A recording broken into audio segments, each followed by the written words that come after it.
Hey, what's up, Trusties? Bienvenue dans un nouvel épisode de Trust le Process. Si tu connais pas déjà ce podcast, bah déjà, welcome. Dans ce podcast, on ose aller à la rencontre de qui on est vraiment. On ose prendre un risque, faire un pas de côté et dire fuck le plan. Parce qu'on sait que, au final, ça se passera jamais comme on l'avait prévu. Donc on préfère Trust le Process. Et comme on vit tous à peu près les mêmes choses, les mêmes peurs, les mêmes doutes, les mêmes échecs, les mêmes remises en question, bref, les mêmes what the fuck du quotidien, viens, on en parle sincèrement. Comme ça, on s'inspire les uns des autres. Et dans cet épisode, c'est la suite en fait du premier, de la mini-série sur l'échec. J'avais envie de prendre le problème à l'envers. Je vous avais dit, trust tes erreurs. Aujourd'hui, je vous dis, don't trust tes succès. Parce que l'angle est un peu différent. Et c'est celui que j'ai décidé de suivre pour cet épisode-là. Et comme une fois n'est pas coutume, je vais d'abord commencer par vous parler de la vie des gens qui m'inspirent, puis vous raconter une partie de mon histoire. Un échec vraiment cuisant qui, si je suis sincère avec toi, me laisse encore des séquelles aujourd'hui. Mais je t'en parle juste après. Plein de grilles de lecture philosophique pour l'échec. On commence cet épisode avec Nietzsche. L'échec pour faire tomber le masque et devenir qui l'on est vraiment. C'est ça la philosophie nietzschienne. Heureusement que les philosophes sont là pour nous rassurer en vrai, parce que c'est souvent eux qui ont vécu des vies d'échecs. En particulier Nietzsche, entre la maladie, la démence, troubles bipolaires, psychose, l'isolement, rupture avec sa famille, embrouille avec ses amis Wagner et Schopenhauer. Beaucoup d'échecs perso, Nietzsche. Il a raté un concours pour être prof de philo, alors c'est ce qu'il voulait vraiment être.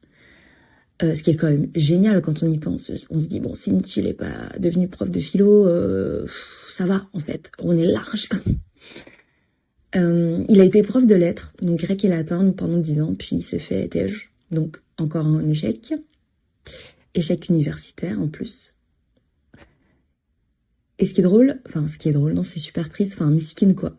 Il a fait 2 demandes de mariage ratées. À chaque fois, les meufs lui ont dit non, mais genre non catégorique quoi. Imagine un peu. Donc déjà, moi, je pose le décor, on se détend. Voilà, ça va. L'échec, ça va. En fait, Nietzsche, lui, il voit pas ça comme des échecs. Souvent dans ses écrits, en fait, il relate un peu de sa vie, il prend du recul et il raconte sa vie et comment il la décrypte en fait, comment il l'interprète. Et lui, il interprète ça non pas comme des échecs, mais des remaniements volontaires. Ces échecs, en fait, sont des étapes pour se connaître soi-même, rien de plus. Savoir qui on est.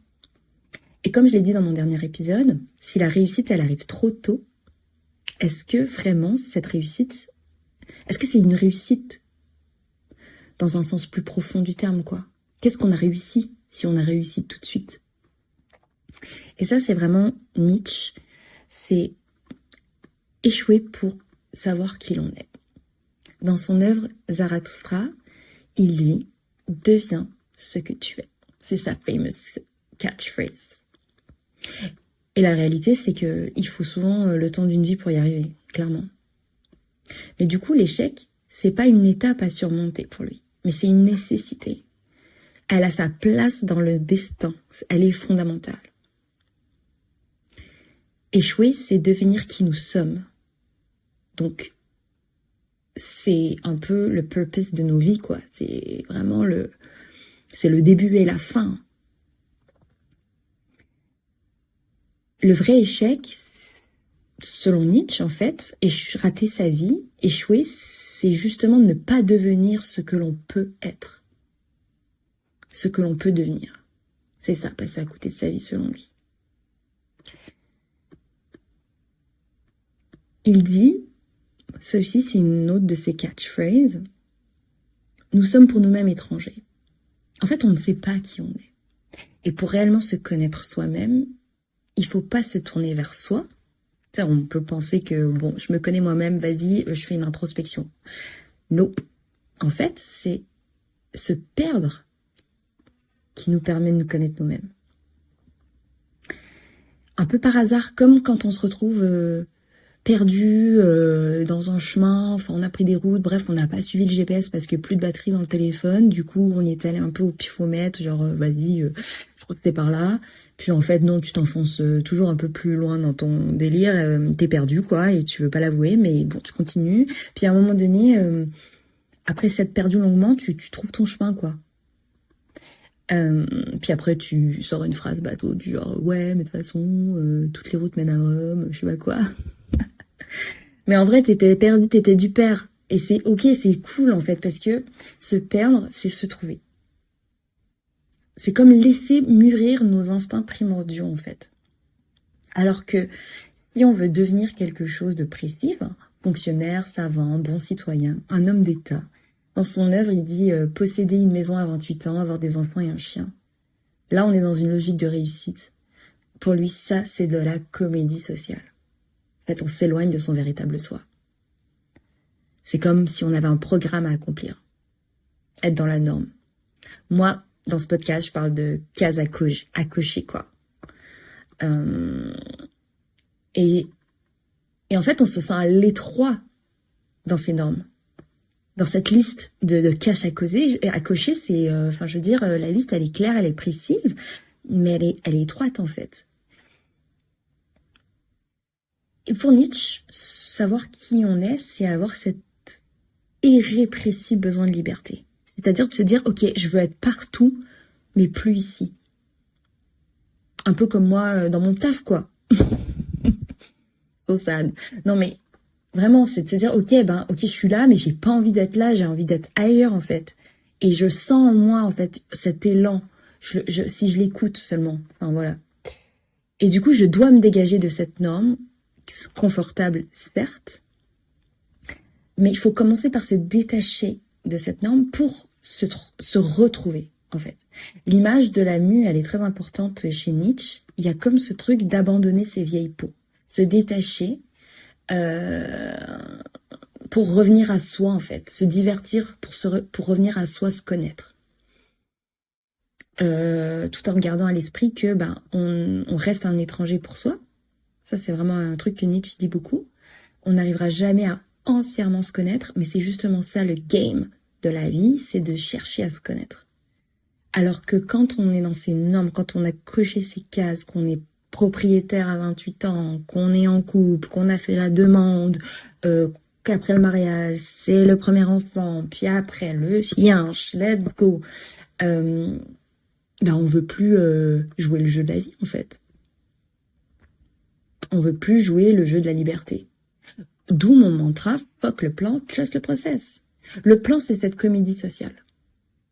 C'est moi qui voulais devenir avocat pour le prestige, pour le statut, le salaire. Si je suis sincère avec toi, vraiment, j'aimais bien le droit, mais pourquoi j'aimais le droit, quoi? Parce que je savais que les débouchés, ils étaient pas trop mal derrière, quoi. Le process, lui, contrairement au plan, c'est toutes ces étapes incertaines, longues, coûteuses, de mise à nu, d'échecs, pour aller à la rencontre de qui je suis. Et comprendre enfin que je suis quelqu'un qui a, dans ses entrailles, dans ses viscères, dans son ADN, besoin de transmettre. Transmettre des idées, de l'inspiration, des connaissances, des émotions, des stories. Bref, 12 podcasts en fait. Ce podcast, c'est mon process. Mon métier, c'est le plan. Et je veux le rejeter. Et donc pour Nietzsche, ceux qui sont des échecs ambulants sur deux pattes, c'est justement ceux qui n'essaieront jamais de faire un pas de côté pour regarder leur vie et avoir conscience qu'ils ont pris un rôle qui leur a été imposé à l'avance par les parents, la société, la pression sociale, les réseaux, whatever. Et dans lequel, en fait, ils se sont tellement bien adaptés qu'ils pensent que c'est leurs envies à eux. Ils portent trop bien le costume. Et les gars, guys, on va pas se mentir, on les connaît ces gens. On les aime d'ailleurs, c'est nos amis, c'est notre frère, c'est notre daronne, la collègue Ginette, c'est ton meilleur ami. Enfin, on les voit, en fait, jouer cette tragique comédie sociale sous nos yeux. We know, we just know, we feel it. We feel like they're just pretending. C'est du fait qu'ils font semblant. Ils font semblant d'être heureux dans leur couple. Ça pose des stories, fait des bisous à Bora Bora, enfin ça fait des demandes de mariage dans les nuages en sautant d'un avion, mais en fait ça va pas dans le couple, ils sont malheureux. On sait que le taf, franchement, c'est pas ça, alors que quand tu les entends parler, c'est de la frappe. Tu les entends te dire ouais qu'ils ont pas de problème avec l'alcool, qu'ils ont plein d'amis, alors qu'en fait ils sont tristement seuls et perdus. Et on va pas se mentir non plus sur le fait que les réseaux sociaux, c'est l'apanage de cette comédie sociale qu'on a tous déjà joué ou qu'on joue encore aujourd'hui, parfois même inconsciemment. Moi, la première, je veux dire, avant de me lancer dans ce podcast et d'étaler mes échecs au monde entier, enfin au monde entier, si seulement mon podcast avait ce prestige-là, mais je veux dire, enfin voilà, en tout cas, de laisser une trace avec mes échecs et les pans de moi dont je suis pas le plus fière. Avant ce podcast, ouais, mes réseaux sont lisses.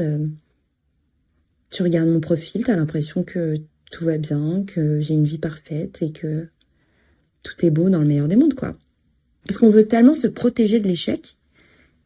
En fait, c'est même plus subtil que ça. Je sais pas si t'es d'accord avec moi, mais on veut se protéger de l'échec parce qu'on veut se protéger de la souffrance et la douleur que ça amène. Alright. But more deeply, j'ai l'impression qu'on veut se protéger de l'image qu'on peut renvoyer d'un mec ou d'une meuf qui a échoué. Genre, en gros, ok, on n'aime pas rater, c'est chiant, on va pas, voilà, c'est chiant, c'est un sup raté. Mais pire que de rater, c'est de prendre le risque d'être un raté et de donc parler de son échec et d'être vu comme un raté. I don't know if I'm being clear, mais ouais, j'ai l'impression que, en tout cas moi, j'ai plus peur de qu'on m'associe à mes échecs et qu'on me dise elle c'est une ratée que de mes échecs intrinsèquement en fait.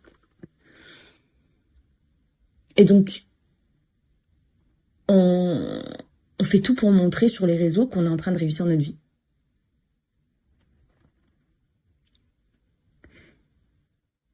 Alors que si j'étais vraiment une fervente pratiquante de la philosophie nietzschéenne, pour lui, la personne héroïque, c'est celle qui a l'urgence de bousculer les normes. C'est le outsider. C'est le outsider qui n'adhère pas aux normes. Qui dit, encore une fois, fuck le plan, trust le process, quoi, en fait. De choisir l'inconfort, mais la liberté, c'est être un héros pour Nietzsche. Un outsider. Et Nietzsche dit surtout quelque chose, voilà, dont j'espère, on va débattre ensemble. Il dit qu'en fait, réussite et échec, c'est tout à fait relatif. Enfin, voilà, tout ça n'existe pas. Il n'y a pas d'échec ou de réussite. Il faut sortir de cette dichotomie-là. Tout n'est qu'expérimentation. Donc il n'y a pas d'un côté le bien, le mal, la réussite et l'échec. La vie n'est qu'une succession de tentatives, d'expériences. Donc en fait, même quand tout va bien, donc même quand on réussit, entre guillemets, il faut continuer d'expérimenter. Parce que si on ne se met pas en danger, finalement, qu'importe les réussites si elles nous endorment, si elles sont définitives. Parce que si on s'endort dans nos réussites, la conséquence, c'est, en fait, après, c'est une série de petites démissions. On a son appart, on a son argent, on est dans un couple, voilà, on le questionne pas trop, enfin, on n'est pas bien, mais on n'est pas mal, enfin, voilà. Et ça fait quoi? Ça nous endort, ça nous engourdit, et c'est là que la volonté s'affaisse. On n'a plus envie. On n'a plus la volonté de vivre grandement. Voilà le résumé de l'échec selon Nietzsche. On devient mou. c'est ce qui m'amène à la deuxième grille de lecture. L'échec pour affirmer son caractère. C'est la philosophie vitaliste de Bergson et dialectique d'Hegel qu'on va solliciter.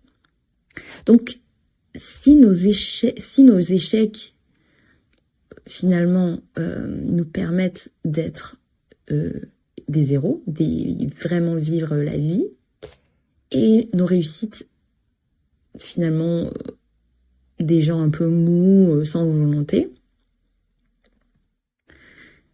l'échec sert aussi à affirmer sa personnalité, son caractère, s'endurcir. C'est une autre vertu de l'échec. Selon Charles Pépin et son livre Les vertus de l'échec, il cite le général de Gaulle. Le général de Gaulle qui dit « La difficulté attire l'homme de caractère, car c'est en l'étreignant qu'il se réalise lui-même. » Et le parcours du général de Gaulle fait penser à celui d'un président américain. Il a commencé par faire faillite à 31 ans, il a été battu aux législatives à 32, fit encore faillite à 34 ans, a fait le deuil de sa femme morte d'une maladie grave à 35, il a fait une dépression à 36, fut battu aux élections locales à 38 ans, battu aux élections du Congrès à 43 ans, puis à 46 et à 48, battu ensuite aux élections du Sénat à 53, 58. À 60 ans, finalement, Abraham Lincoln devient président des USA. Et ouais. Et c'est à lui qu'on doit l'abolition de l'esclavage. L'abolition de l'esclavage, c'est encore aujourd'hui un marqueur de l'histoire. Il y a eu un avant et un après. Et on se dit que il a dû avoir une combativité extrême, une force de caractère telle pour combattre toutes les résistances qu'il y avait à l'époque à l'esclavage en fait. Et justement, on se demande si c'est pas tous ces échecs qui lui ont donné la capacité, le courage, le caractère, l'énergie pour gagner ce combat, le combat contre l'abolition de l'esclavage. Bergson, lui, nous donne un éclairage là-dessus. Dans sa philosophie vitaliste, il montre que la vie est une énergie spirituelle, il dit, qui court à travers le vivant, donc le végétal, l'animal, l'humain. Et en gros, il pense que cette vie renonce des obstacles qu'elle doit trouver en elle. En fait, c'est dans les obstacles, je vais essayer d'être claire, c'est dans les obstacles que la vie, elle trouve en elle des ressources de créativité pour continuer à croître.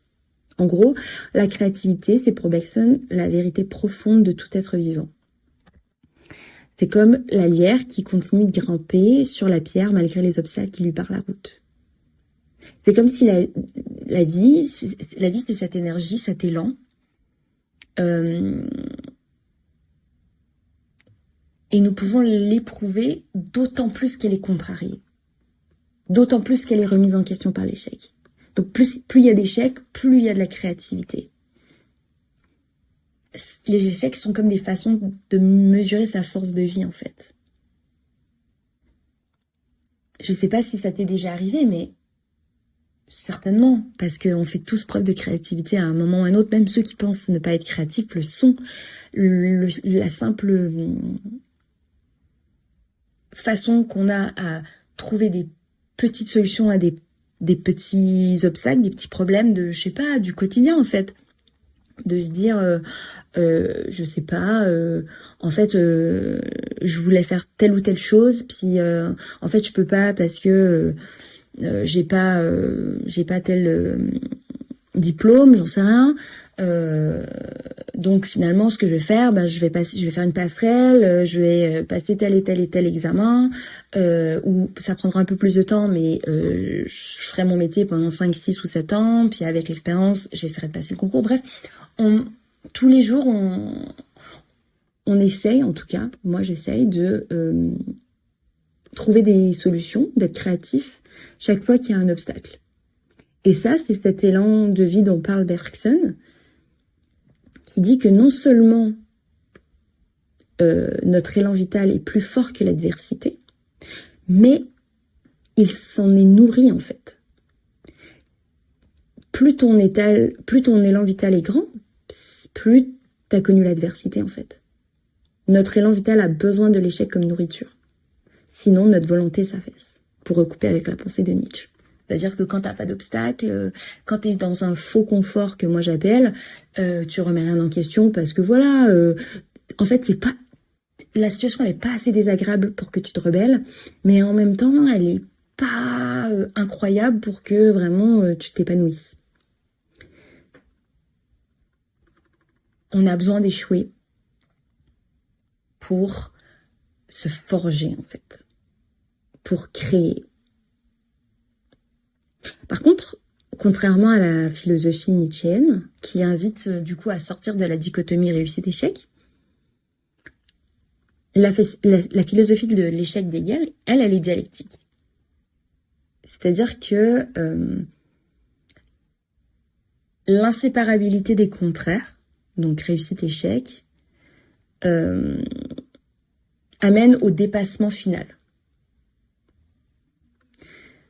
C'est lorsque, en gros, je confronte ma conviction à une conviction contraire que j'en prends pleinement conscience. C'est un peu ce qu'on nous apprend en fac de droit. Thèse, antithèse, synthèse. Mais la synthèse, c'est pas juste une synthèse, c'est le dépassement, quoi. C'est-à-dire que si ma réussite est contrariée par un échec, derrière, il y a quelque chose qui se crée. Il y a un moi qui se surpasse. Je sais pas si vous êtes plus en phase avec la philosophie nietzschéenne ou celle d'Hegel sur cette dichotomie. Faut-il faire de la place à l'échec dans le sens où sans échec, pas de réussite, puisque l'échec est le contraire de la réussite, mais un contraire dont la réussite a besoin, ou est-ce que, comme Nietzsche, il faut considérer qu'il n'y a ni réussite ni échec, que des tentatives? C'est une vraie question. Moi, j'ai envie de penser les deux en même temps. Michael Jordan, qui est donc un des, si ce n'est le joueur de NBA le plus titré de toute l'histoire des US, je le cite, il dit « J'ai raté 9000 tirs dans ma carrière. J'ai perdu presque 300 matchs. 26 fois, on m'a fait confiance pour prendre le tir de la victoire et je l'ai manqué. J'ai échoué encore et encore dans ma vie. C'est pourquoi j'ai réussi. » Selon Michael Jordan, donc qui a joué pour les Chicago Bulls, pour les millennials comme moi, j'imagine que vous avez regardé en boucle le VHS de Space Jam. Si tu connais pas ce film-là, faut que tu ailles checker, c'est quand même pépite. Lui, dans ses mots, c'est la théorie hegelienne qu'il choisit. Il a réussi parce qu'il a raté. Il admet volontiers que sa réussite n'est que la conséquence d'une succession d'échecs douloureux. Il sait en fait que avoir manqué les tirs qui auraient fait gagner sa team ont forgé son caractère. Pour citer Charles Pépin dans son livre, du coup, Les vertus de l'échec, lui dit sans la négation, il ne peut y avoir de force d'affirmation. Donc, si tu n'as rien raté, tu ne peux pas t'affirmer en tant qu'individu. T'es comme une feuille blanche, fragile, qui s'envole au moindre souffle. L'échec, lui, te marque. Il laisse une trace. Il te permet de savoir qui tu es, comme dirait Nietzsche. Mais aussi de l'affirmer haut et fort. Tu vois, dire « je suis Loulou Zazou ». Parce que j'ai échoué, je peux te dire que j'ai cette force de caractère. Je sais que j'ai les ressources pour me retourner. Parce que je me le suis déjà prouvé. Moi, je pense que ça a été une sacrée preuve de ma vie de jeune adulte, en fait, qui m'a permis d'affirmer qui j'étais. C'était après ma rupture amoureuse. Ma seule et unique, en réalité, parce que voilà, j'ai eu qu'une vraie relation dans ma vie. J'avais 28 ans, en fait. J'étais encore étudiante parce que j'avais recommencé mes études à 23 ans. J'avais obtenu un bachelor de neurosciences avant et j'étais paniquée. J'avais peur de me faire chier toute ma vie, toute mon existence dans un labo. Donc, j'ai fait des études de droit. Je suis arrivée en France. Et puis, à 28 ans, j'allais finir mes études de droit, vraiment. Et dans un mois, en fait. Et puis, passer l'examen du barreau. C'était en mois de juin. Le mois de juin, j'étais à Montpellier. Je passais un examen de spécialisation en droit de la concurrence et de la distribution. J'y ai passé un mois à la faculté de Montpellier. Et fin juin, je reçois un texto de rupture. Je n'y crois pas parce que je me dis qu'après 7 ans de relation, on ne quitte pas les gens à distance. On ne profite pas du fait qu'ils soient partis un mois à Montpellier pour aller choper un énième diplôme pour tège les gens, en fait. La violence, quoi. Comme dans toute histoire de merde, oui, c'est exactement ce qui s'est passé, mais ça ne s'arrête pas là. Donc je rentre à Lyon, la discussion est impossible, c'est le froid polaire. Et je viens de Montréal, donc les moins 40, je connais bien, mais j'ai jamais eu aussi froid. Je dois commencer les révisions du barreau, c'était ma 2e tentative, je pouvais pas me rater. Il y avait ce truc de connaître l'erreur, l'échec, et du coup se mettre encore plus la pression que quand c'est la première fois, tu vois. Et vous connaissez déjà la suite, hein. Je l'ai raté, ce barreau. Et je me suis sentie comme une ratée, surtout. Et j'ai raté ce barreau parce que je vivais une crise. Je pensais que c'était qu'une crise de couple, mais c'était en fait une crise existentielle. J'étais encore étudiante, donc j'avais pas de salaire. Lui, il était ingénieur, donc il payait le loyer. Moi, je payais les charges comme je pouvais. J'aidais dès que je pouvais avec les petits boulots que j'avais, etc. Et donc, du jour au lendemain, 2 mois avant le barreau qui commençait en septembre, je me suis retrouvée à la rue.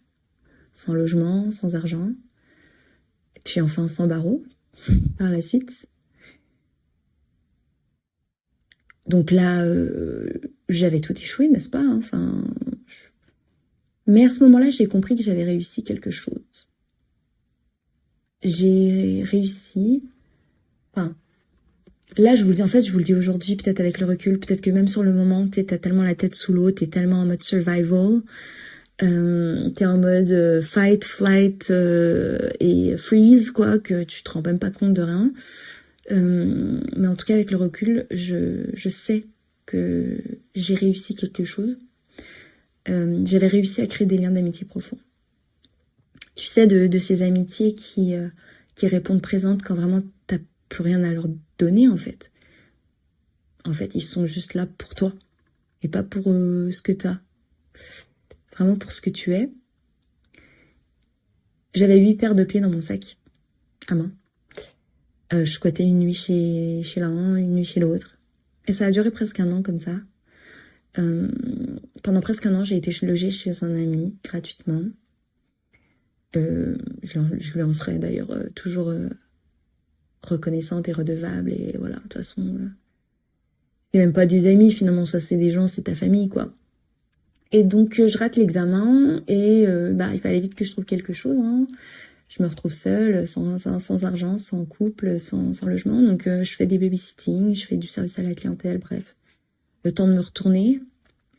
Et le soir, je fais des insomnies, j'arrive pas à dormir. Jamais, je dors jamais. Et je me dis, damn. Il y a une pensée en fait qui revient en boucle. Je me dis, damn, j'ai fait 10 ans d'études, j'ai traversé l'Atlantique pour me retrouver là. C'est impossible. Alors je peux dire que cette pensée pour forger le caractère, ça forge. Ça m'a endurci. Puis il y avait les échecs de l'enfance, de tout ça. Enfin, je veux dire, voilà, c'était juste ça, c'était la cerise, je pense.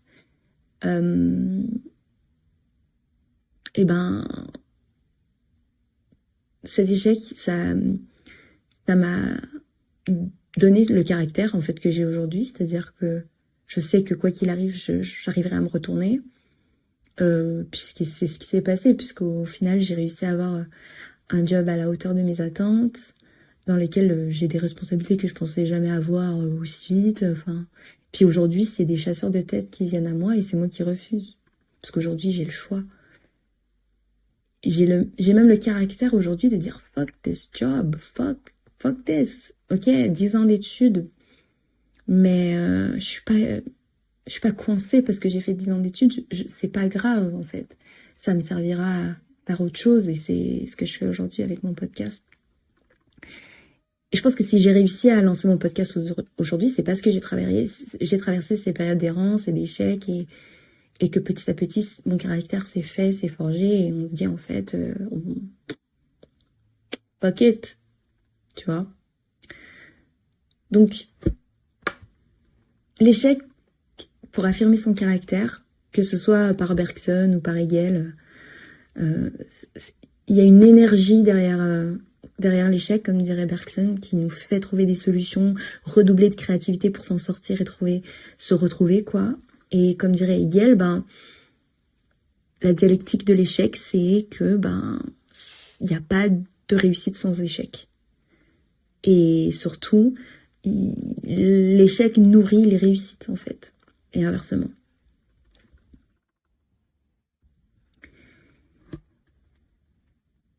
Et donc, mon podcast, pour moi, c'est là où je redouble de créativité. C'est là où je me dis, en fait, il a fallu que je me perde, que je fonce tête baissée dans un métier pour porter, encore une fois, ce déguisement social, comme dirait Nietzsche, et voilà, avoir l'impression d'avoir réussi ma vie sur le papier. Alors que le podcast, c'est vraiment, pour moi, la chance de me réinventer.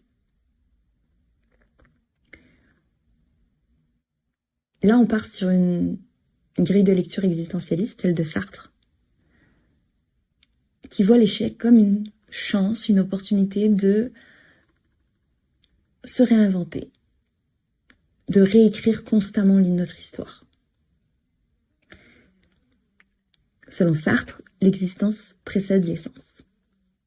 Et ce qu'il veut dire par là, c'est simplement que nous sommes libres d'exister, libres de nous inventer, de nous rectifier pendant tout le temps de notre existence, au fur et à mesure de notre histoire.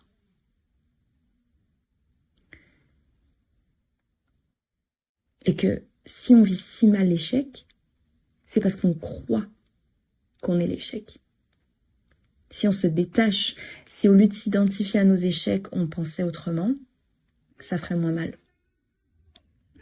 Et si au lieu de penser donc l'échec comme nous sommes des échecs, si on pensait l'échec comme une question que l'échec pose sur notre propre devenir, sur ce qu'on pourrait devenir, elle est là l'essence de la philosophie existentialiste de Sartre. Croire que l'échec peut nous aider à rebondir, à nous réorienter, à nous réinventer, c'est prendre son parti philosophique.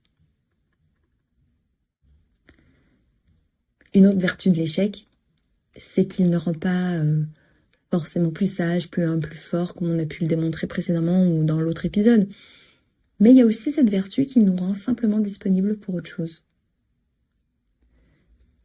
C'est parce que Serge Gainsbourg a raté son rêve de devenir peintre qu'il a composé les belles mélodies qu'on lui reconnaît. Prends pour exemple Charles Pépin dans son livre.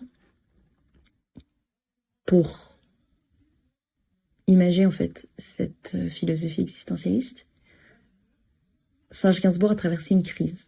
Il a détruit toutes ses toiles parce qu'il n'arrivait pas à les vendre. Il s'est détourné de son rêve de devenir peintre pour se consacrer à cet art mineur à ses yeux qui était la musique, parce que il fallait bien vivre, quoi. Sauf que pour lui, être peintre, c'était le Saint Graal. Donc il se foutait une pression de malade pour être peintre, et il plaçait ça vraiment au-dessus de tout. D'ailleurs, moi je pense que c'est une pression qui l'a sûrement empêché d'avoir du succès, parce que moi je crois vraiment à ce truc-là de quand ta volonté elle est trop crispée, trop tendue, trop écrasante, elle n'ouvre les portes de rien en fait. Moi, je dis souvent, vouloir trop, c'est comme vouloir pas assez. Mais bon, après, ça, c'est ma vision des choses. Peut-être que tu seras pas d'accord, mais vouloir trop, c'est c'est étouffant en fait.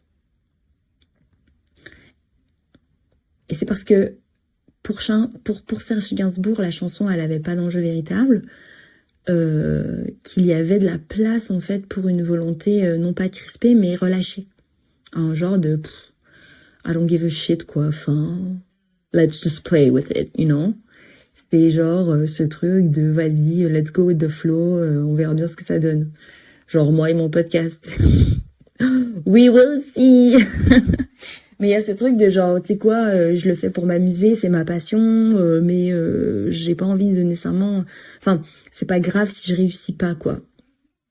Et parce que il y a eu ce relâchement, ben, il a réussi. Il a pu s'exprimer à travers la chanson et il a pu même exprimer en fait sa douleur de ne pas être peintre.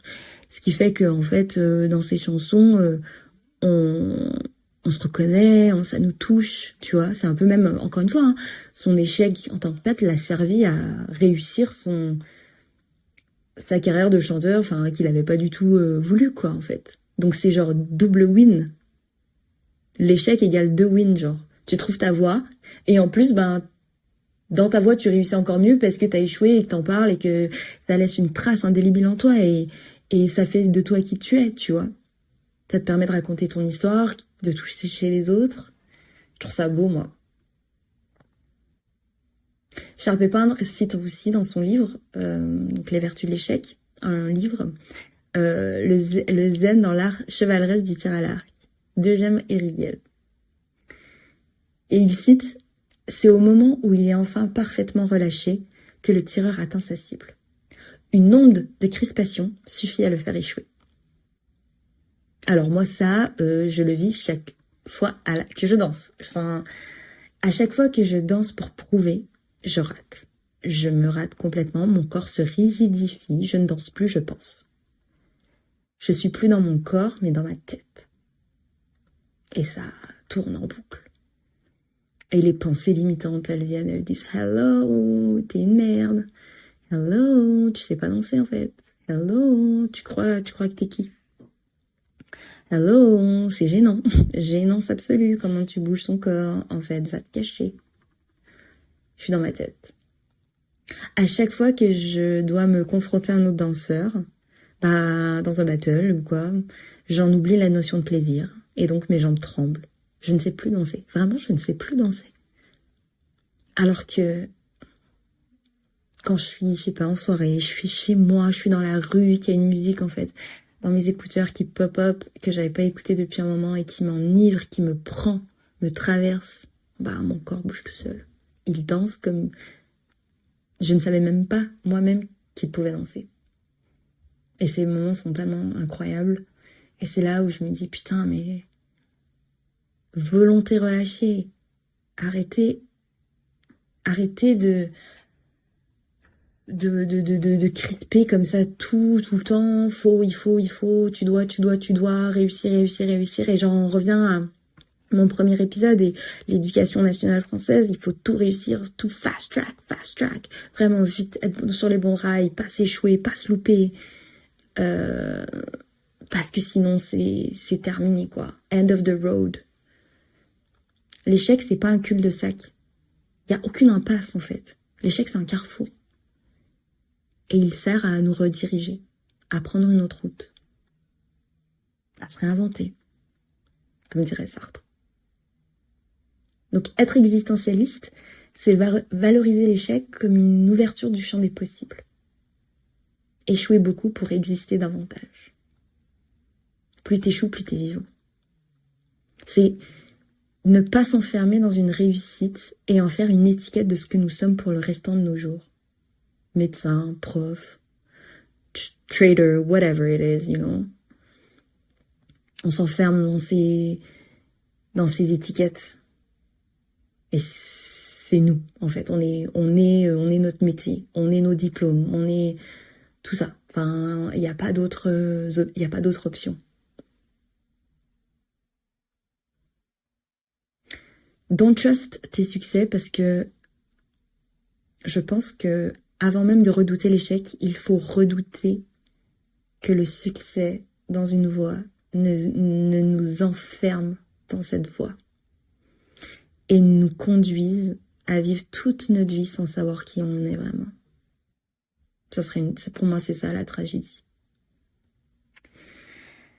J'avais encore plein de choses à vous dire, plein de grilles de lecture. Je vous ai pas parlé de Lacan et de sa lecture psychanalytique de l'échec, du Lao Tzu sur comment apprendre à oser, sur reprendre les risques, etc. Donc, je pense que la mini-série va continuer, enfin, sauf si ça vous saoule. Mais je vais m'arrêter là et je vais m'arrêter en vous parlant de musique, parce que la musique me touche sur tellement d'aspects et que pour me connaître, il faut connaître ce que j'écoute, les musiques qui m'ont marqué dans ma vie, etc. Je crois que c'est mon passage préféré du livre de Charles Pépin. C'est un passage qui m'a donné des frissons pour tant aimer l'artiste. Je cite: « Lorsque ces musiciens avaient peur de faire mal, Miles Davis entrait parfois dans des colères froides. Il leur rappelait de sa voix grave qu'il n'y a pas de pire erreur que de vouloir n'en commettre aucune. C'est en se trompant qu'il a sans cesse réinventé sa musique. Il n'existe pas de fausses notes dans l'absolu, selon lui. Le jazzman a la liberté d'en faire une belle dissonance, de réinsérer cette fausse note dans le mouvement général du morceau, dans l'histoire qu'il raconte, dans le rythme de la musique. » Donc, je pose cette question, et si notre existence était comme un morceau de jazz? Il y a une chanteuse de soul que j'aime bien, Joss Stone, parce que j'adore le jazz, la musique, la soul, le disco, la funk, le hip-hop, le R&B, bref, voilà. Et elle dit dans sa chanson Right to be Wrong, issue de son album Mind, Body and Soul, I have a right to be wrong, to write my own song. Et donc, octroyons-nous aussi le droit de nous tromper pour pouvoir écrire notre propre chanson de jazz imparfaitement parfaite. Si jamais t'as aimé cet épisode, le meilleur moyen de me soutenir, c'est de le partager. Parce que j'y mets du temps, des recherches, de l'âme, du cœur surtout. Donc si ça t'a plu, n'hésite pas à le partager sur les réseaux, en story, à en parler autour de toi, à tes proches. C'est ce qui peut m'aider à continuer et à faire encore mieux. J'espère que cet épisode t'a donné certaines clés philosophiques pour mieux accepter tes échecs et pour redouter un peu plus tes succès quand même. Et puis je vous dis à la semaine pro. J'ai encore trop de choses à vous dire sur l'échec en fait, et sur la prise de risque, sur Aristote, encore sur Bergson. Enfin j'ai pas mal de choses encore qui étaient prêtes, mais bon, ça sera pour une prochaine fois. Until then, take it easy guys, et see you on the other side. Ciao.